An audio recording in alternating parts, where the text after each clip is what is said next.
desisyon ko po, hindi na po ako tutuloy sa aking kandidatura sa Senado.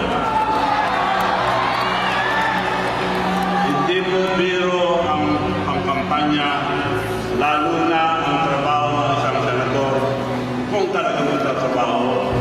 At ayaw ko po ipilit kung aking kalusugan ang maaaring pag-uusap. Sa totoo lang, tumakas na ako sa ospital dahil ayaw nila akong palpasin. Nagamot nila yung pneumonia, pero kailangan ko lang mahabang panahon ng pahinga. Ngunit gusto ko po kayong makausap na personal.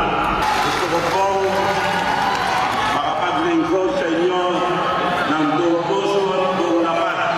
Kaya pinabuti kong unahin muna ang aking magpapalabasan upang mas lalo pa akong makatulong at makapaglingkod sa inyo lahat.